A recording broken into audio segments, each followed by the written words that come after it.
When you think of the SCP Foundation, you probably think of the organization being primarily based in the United States. After all, many of the anomalies we cover here on SCP Explained happen to take place in America, so it's easy to lose sight of the bigger picture. The fact of the matter is that the anomalous is not just confined to the United States, and if it were, the Foundation would have a much easier time doing its job than it actually does. Unfortunately for the Foundation, it's not just the US that they have to focus their efforts on, it's the entire world.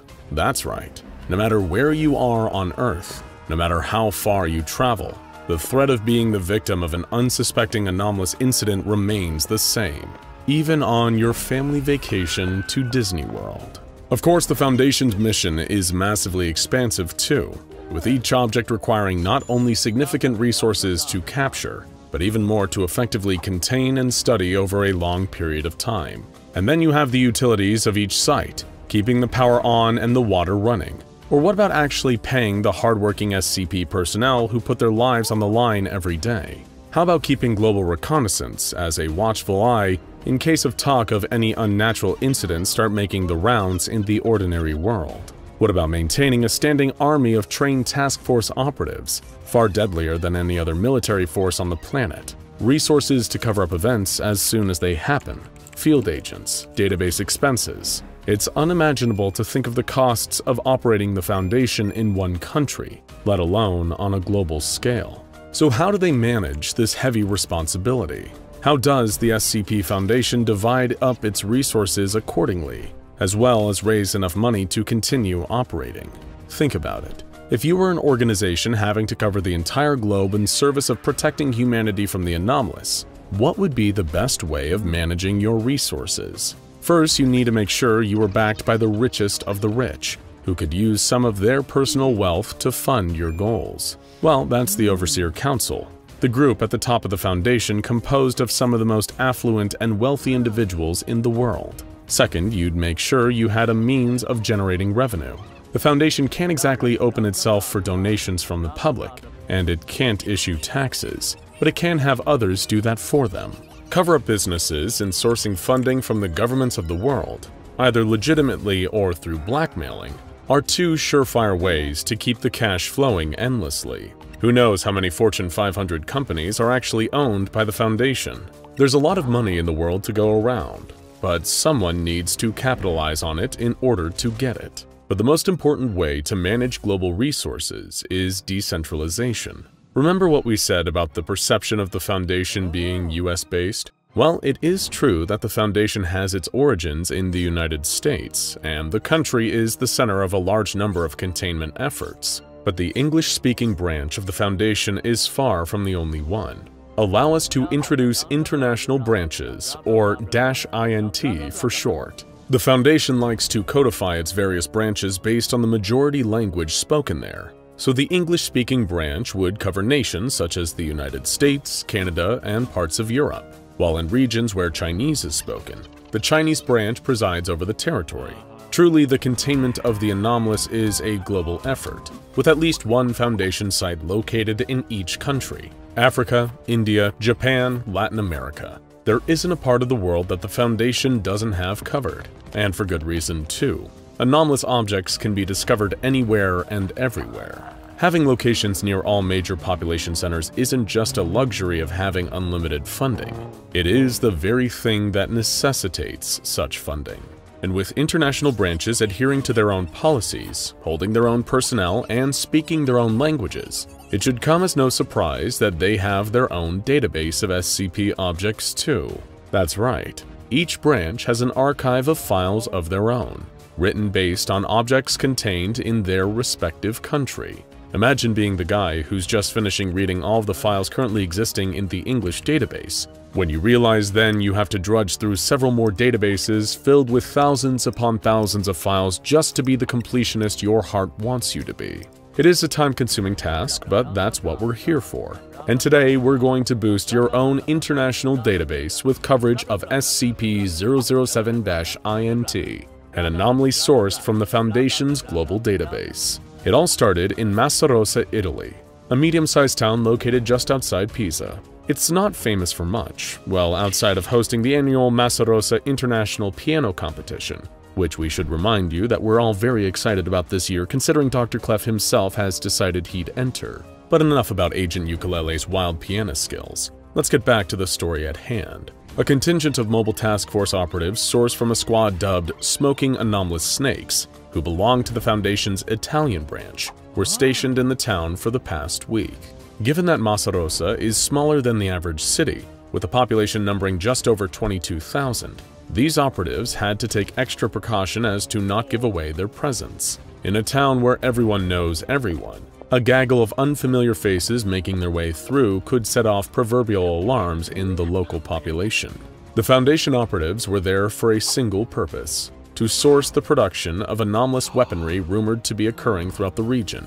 Now, why is this a problem in the first place? As technology advances, war changes along with it, sometimes necessitating the need for more efficient weapons and inspiring their development. Spears to deal with the invading tribes on land, horses and chariots to rush those with spears, bows and arrows to combat horses. War has always made use of new technology to make combat more efficient and deadly, and anomalous weaponry is no different. After all, not every paranormal organization holds the same ethos as the Foundation's secure, contain, protect mentality. There are many groups of interest, such as the dreaded Chaos Insurgency, or the Foundation's greatest rival, the Global Occult Coalition, that would be more than happy to utilize research into the anomalous for military purposes. And who can blame them? With anomalous weaponry, situations can be resolved, and enemies eradicated easier and deadlier than ever before.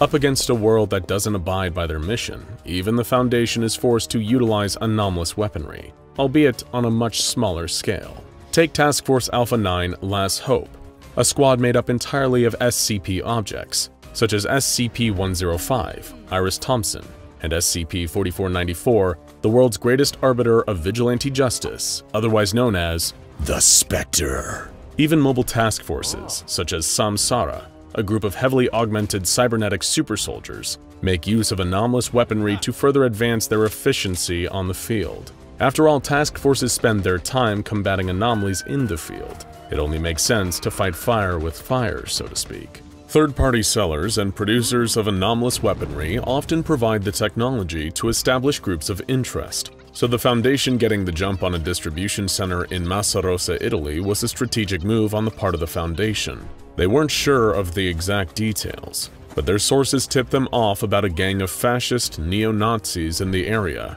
working on supplying anomalous weaponry to the criminal underworld. It's bad enough that the trigger-happy radicals at the Chaos Insurgency have access to anomalous means of destruction. Imagine if every 2-bit gangster and minor criminal had their hands on something as deadly as an SCP object, and they could acquire even more powerful equipment if they wanted. If the fascists made their money, who knows where their anomalous weaponry would wind up? The Foundation wasn't sure what they were manufacturing, but they were positive that it wasn't good. Their source explicitly described it as a weapon that could change the course of war as they understood it. A living, breathing shield. Naturally, the Foundation was just as interested in potentially finding a purpose for this mystery weapon as they were in taking it out of the hands of the black market suppliers. What uses could it hold in the field? Could it provide an extra layer of protection for the Foundation operatives? The operatives were compiled from a vanguard and reconnaissance team, and were the only ones the resource-strained Italian branch had available for the job. They spent days combing through the town until they stumbled upon what they believed to be a hideout for the gang. While attempting to investigate, a mysterious man ran out in front of the team, darting towards them from across the street. The team went to shoot, but hesitated after realizing that the man was accompanied by a mysterious silver balloon-like entity ominously floating above his shoulder. Not only that, but he was wearing a full suit of protective equipment, almost like a beekeeper's suit. The operatives opened fire at the unidentified target, but before their bullets could make contact, the silver balloon began bubbling and spread itself across the man's body like a protective sheet. It was then they knew they found their living shield. The bullet slid right off the man, hitting the liquid covering him and immediately being negated by its anomalous properties. Then, before the team could react, the liquid shot forward, detaching from the man's body and latching onto a Foundation operative. The silver gel began to writhe and constrict, attempting to absorb the operative through his protective gear. In a quick executive decision, the team lead made the choice to put the operative, who was in the midst of being absorbed by the gel, out of his misery. After all, they couldn't take risks when dealing with an unknown anomaly, especially one that they already knew was being utilized as a deadly weapon. As soon as the body dropped dead, both the Liquid and the gang member took off through the streets, and the Foundation gave pursuit. The Foundation chased the man through the narrow maze-like streets of the town, with the Silver Liquid tailing after them and attempting to absorb even more operatives. Thankfully, the gel wasn't fast. The man, however, was another story. The operatives chased and chased, indiscriminately unloading a salvo of bullets into the general area. A few struck, puncturing the man's skin and causing him to bleed. Following the trail of blood, the Foundation was able to corner him into a street alley. But then, all of a sudden, the gel burst through the concrete wall the man was backed up against, the anomaly now larger than ever. The goo reconnected with the man, shielding him from the Foundation's firepower and allowing him to run away and escape. The Foundation briefly retreated and reconvened with their superiors to try to find the best strategy to move forward. They then took to the streets again, searching for the man and any trace of the anomaly. They found bits of the liquid strewn through the streets, squirming and writhing.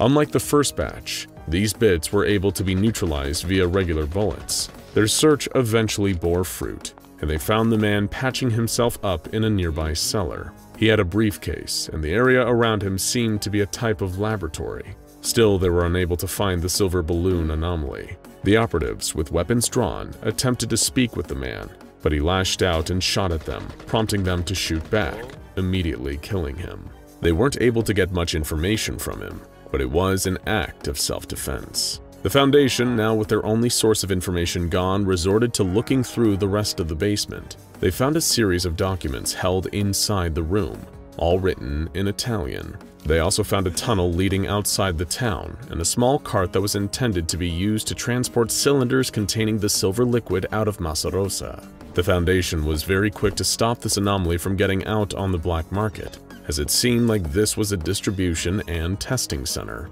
But with the man dead and the gel contained, they realized their mission was complete and collected all remaining documents and traces of the silver liquid anomaly. In a joint effort between the Italian and Lusophone branches, the liquid was transported to Brazil for further research and classified as SCP-007-INT.